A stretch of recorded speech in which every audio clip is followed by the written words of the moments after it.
किलबिल पक्षी बोलती, झुल झुल झुल झुल घरे वाहती, पानो पानी फुले बहरती, फूल पाखरे वर फिर फिरती, स्वप्नी आले काही, स्वप्नी आले काही, एक मी गाव पाहिला बाई.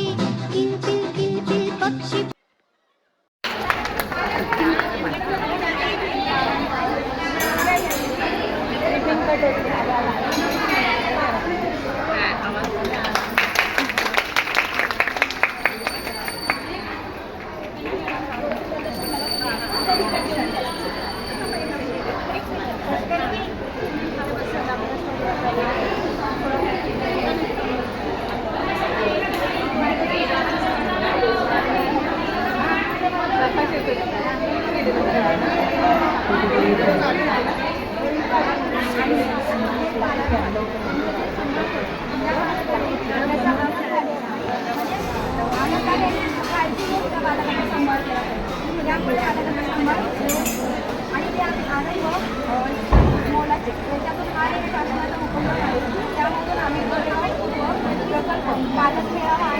पालकांपर्यंत हा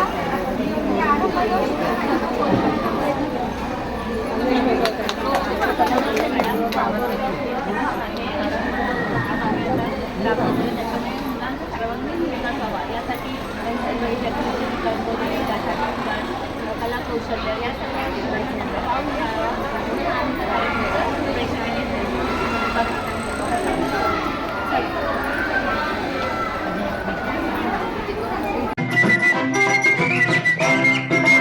किलबिल किलबिल पक्षी बोलती, झुल झुल झुल झुल घरे वाहती, पानो पानी फुले बहरती, फूल पाखरे वर फिर फिरती, स्वप्नी आले काही, स्वप्नी आले काही, एक मी गाव पाहिला बाई. किलबिल किलबिल पक्षी बोलती, झुल झुल झुल झुल घरे वाहती, पानो पानी फुले बहरती, फूल पाखरे वर फिर फिरती, स्वप्नी आले काही, स्वप्नी आले काही, एक मी गाव पाहिला बाई. किलबिल किलबिल पक्षी बोलती.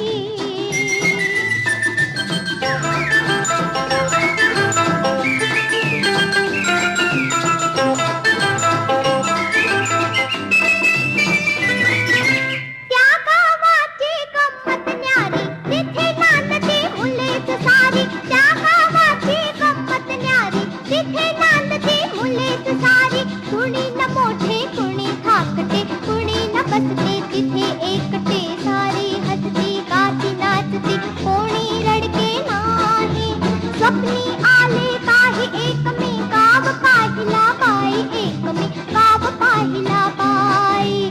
किलबिल किलबिल पक्षी बोलती.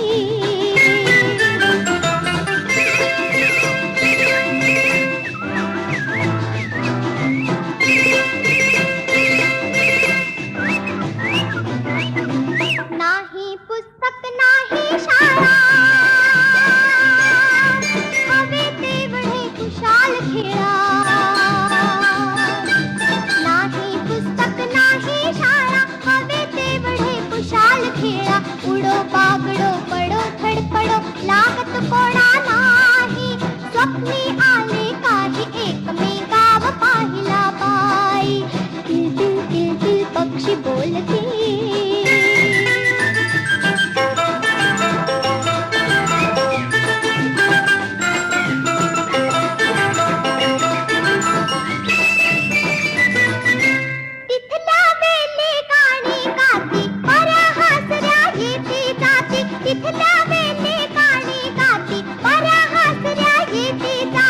झाडावरती चेंडू लटकती, शेतामधली बॅटी, म्हणाल ते सारे होते, उणे न कोठे काही, स्वप्नी आले काही, एक मी गाव पाहिला बाई, एक मी गाव पाहिला बाई. किलबिल किलबिल पक्षी बोलती, झुल झुल झुल झुल घरे वाहती, पानो पानी फुले बहरती, फूल पाखरे वर फिर फिरती, स्वप्नी आले काही, स्वप्नी आले काही, एक मी गाव पाहिला बाई, गाव पाहिला बाई, एक मी गाव पाहिला बाई, गाव पाहिला बाई, एक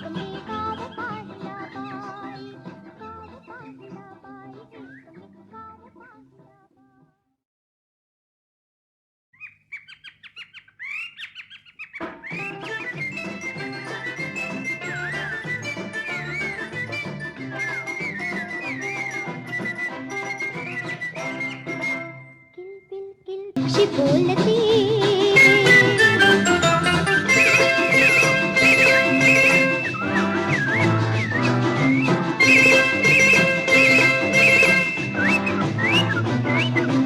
नाही पुस्तक नाही शाळा हवे तेवढे खुशाल खेळा नाही पुस्तक नाही शाळा हवे तेवढे खुशाल खेळा उडो बागडो पडो धडपडो लागत कोणा नाही स्वप्नी आले काही एकमेकाव पाहिला बाई किल किल किल किल पक्षी बोलती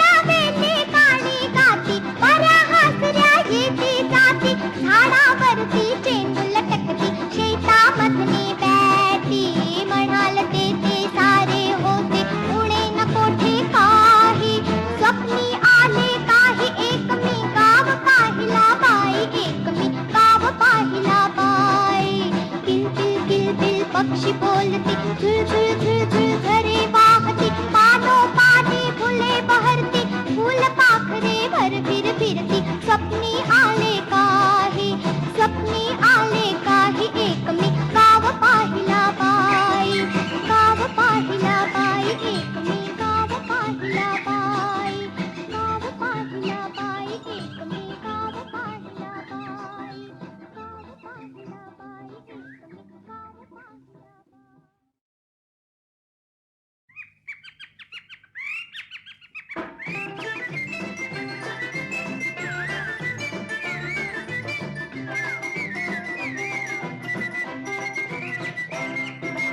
किल बिल किल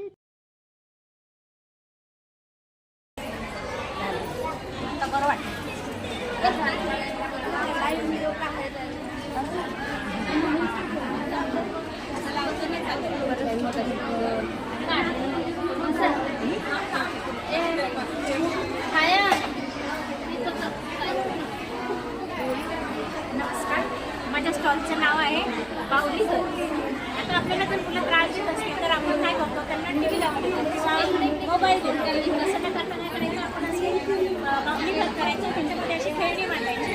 मुलांना सांगायचं मग आपण चपाती कशी करतो आणि अशी चपाती करून टाकायची मुलांना. किंवा चहा हा गॅस आहे, गॅस कसा लावतात, चहामध्ये काय टाकतो आपण याची मुलांना माहिती होते. तसं त्यांचा स्नायूचा विकास होतो त्यांचा.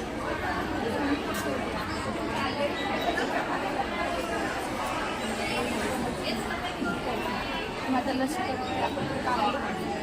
बरोबर मला सुरुवातीला पहिले किती देतात, मग दुसऱ्या चौथ्या आठवड्यात किती देतात, तर तिथे दुसरे 3 वर्ष 4 देतात. पहिला बाळ जन्मल्यानंतर त्याला BCG देतात. BCG घेतल्यानंतर त्याबरोबर कावे ॲपिडे 24 तासाच्या आत देतात. त्यानंतर OT एक पाठी असतात देतात. महिला पण देतात. म्हणजे आता पेंटर देतात. नंतर त्याच्याबरोबरच एक DPT बरोबर असतात आणि ॲपेडेट पण देतात आणि PCO पण देतात. पहिल्या PCO देतात आणि दुसऱ्याला देतात आणि तिसऱ्याबरोबर पहिल्यांदा PCO होता तो देतात. पहिल्या आणि दुसऱ्याला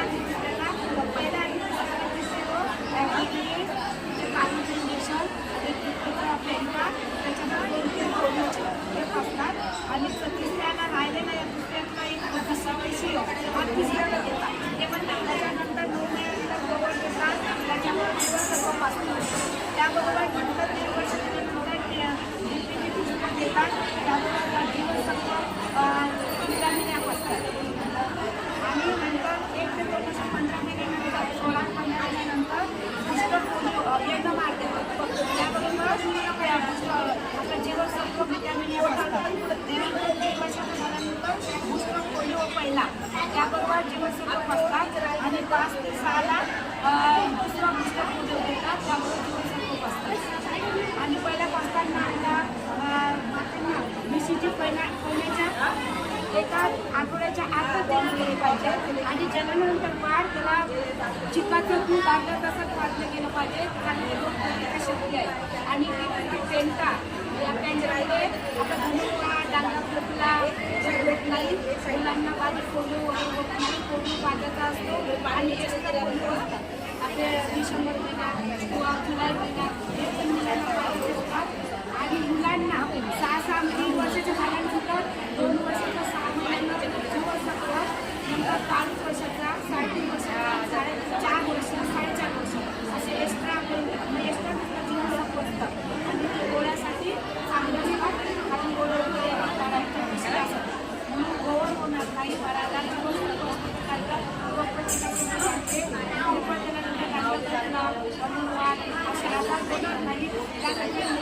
आणि निवाराला वेळेवर लसीकरण द्यावं. त्यावर आपल्या जेवणाचं पण आहार असं वाटतं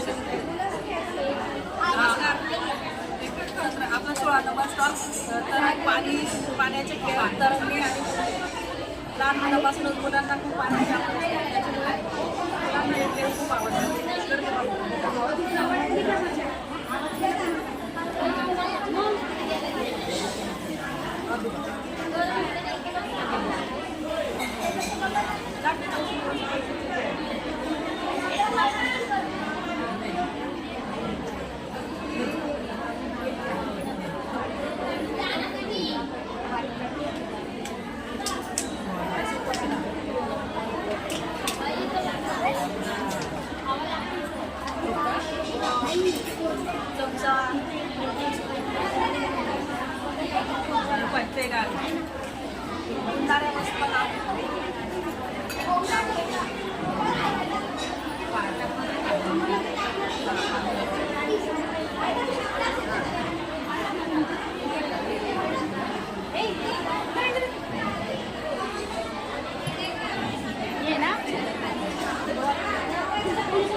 उपक्रम आहे तोंडात घास टाकणे. माझा स्टॉल 17 नंबर आहे.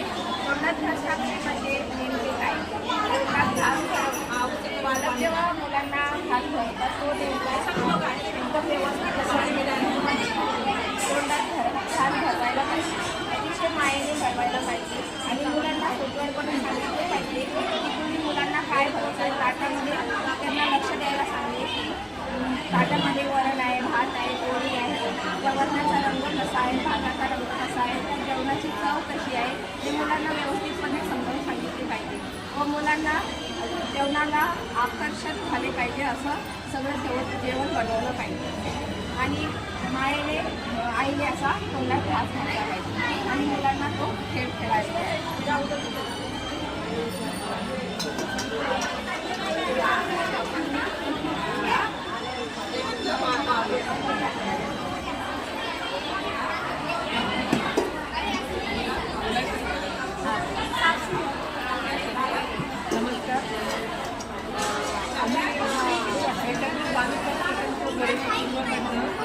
पालक मेळावा घेतला आहे.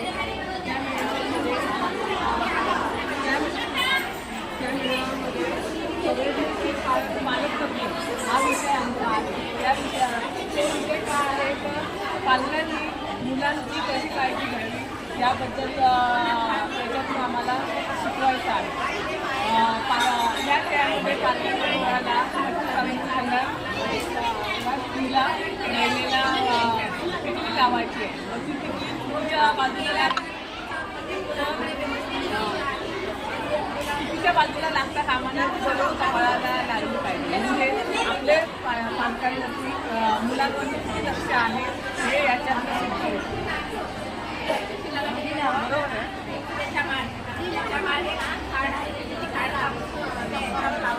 आता ते औषधाला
फक्त इजा होणार नाही त्या वस्तूनच घातलं तर आपण बोलू शकतो, पण इतर वेळा खेळताना काही पुस्तक फाडताना काही वस्तू घेताना असं आपण बोललं नाही, त्यांच्या बुद्धीचा विकास होत नाही. जसं हे मेंदूचं हे आता आपलं पडलं, मी काय बोलली का नाही, कोणाला बोलली की का पडलं, कसं नाही धरलं, प्रत्येकाने आपापला खेळ खेळला ना. तसंच आपण मेंदूचा विकास जर मी बोलली असती हे पडलं कसं, तुला उचलता येत नाही काय, कळत नाही का, मग तुम्हाला काय मुलांना काय मला काय खेळताच येत नाही, मी याच्यातून बाजूला व्हावं असं वाटलं असतं ना. म्हणून आम्ही काय बोललीच नाही. मग तुम्ही खेळत राहील, तुमच्या बुद्धीचा विकास होत गेला. तसंच लहान मुलांना खेळताना वगैरे बोलायचं नसतं, त्याच्या बुद्धीचा विकास होणार हा ह्याच्यातून आपल्याला एक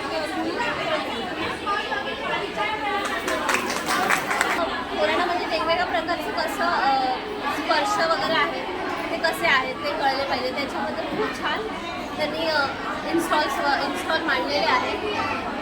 हे पाहून मला खूप छान वाटतं, माझ्या मुलाला पण खूप छान वाटतं, तो खूप एन्जॉय करतात. त्याबद्दल सर्वांचे आभार. थँक्यू. अंगणवाडी करून केलेल्या ह्या कार्यक्रमाबद्दल हा कार्यक्रम मी आत्ता पाहिला, मला खूप छान वाटला. मी खरं तर काय असेल म्हणून येणारच नव्हतो, पण नंतर फोटो वगैरे बघितले ग्रुपवरती, त्यानंतर उत्सुकता वाटली, म्हणलं मुलाला दाखवायला पाहिजे, त्याला काहीतरी चांगलं समजेल यातून, म्हणून मग त्याला नंतर घेऊन आलो. आणि येऊन खरंच खूप छान वाटतं की बरं झालं त्याला घेऊन आलो, त्याला काहीतरी नवीन कळलं. आज त्याची नेमबाजी बघितली, आज त्याला वर्गीकरण करताना पाहिलं, ते बघताना खूप छान वाटतं, त्याला तेवढं येतं. थँक्यू. लावण्यात आले होते. त्याचमध्ये पहिलं सुरुवात झाली ते भविष्याचा विचार करून ते शेवट झाला तर मेंदूच्या गाळ्यांपर्यंत, याच्यामध्ये लावण्यात आलेली लहान मुलांच्या प्राथमिक शिक्षणाला जे गरजेच्या गोष्टी आहेत त्याचा खूप मोठा हातभार आहे. लहान मुलांना आज पहिल्यापासून की चालणं, बोलणं, नंतर उठणं, नंतर चालणं आणि पळत जाणं इथपासून जी सुरुवात होते, याचा पूर्ण आढावा घेऊन जे आपल्या शिक्षक महिला ज्या आहेत त्यांनी जे छोटे छोटे स्टॉल या स्वरूपात मांडलेले आहेत ते खूप चांगले आहेत. त्याच्यामधून मी पाहण्यामध्ये आलेले मला एक खेळण्याचं, त्यांच्या लहान मुलांच्या खेळण्याचं, जे ना की लहान मुलं त्याच्यामधून याला उभं कसं करणे, त्याच्यामध्ये रिंग कसं टाकणे, त्याचनंतर आला त्यांना पोषण आहार, लहान मुलांना जो पोषण आहार मिळतो तो सगळं कसा असला पाहिजे, त्यातून मिळणारे अंडी, फ्रूट्स आणि त्याच्यामध्ये प्रोटीन्स किंवा कार्बोहायड्रेट्स याचं मुलांना कसं मिळू शकतं. त्याचनंतर पुढे आल्यानंतर लहान मुलांना भाजीपालकांची ओळख, म्हणजे ते खाण्यासाठी लहान मुलं आपण काय करतात की खाण्यासाठी टाळाटाळ करतात, मग त्याच्यामध्ये आवडीचं त्यांना, जसं की अंडी हे त्यांना आवडतात, पण त्यांना ते जर सुके बादाम किंवा काजू दिले तर कमी प्रमाणात, मग त्यांना ती आवड निर्माण व्हावी, ओळख व्हावी, याच्यासाठी चांगला प्रकल्प त्यांनी राबवलेला आहे. त्याचबरोबर इकडे पॉईंट नंबर 19 स्टॉल नंबर 19मध्ये एक सबसिडी दिलेली आहे. त्याच्यामध्ये पालकांनी त्यांच्या भविष्यासाठी त्यांचा बेस कसा तयार करावा याच्याबद्दल मार्गदर्शन केलं. आणि ऑल ओव्हर सगळे जे स्टॉलमध्ये पाहतात जे प्राथमिक शिक्षणाला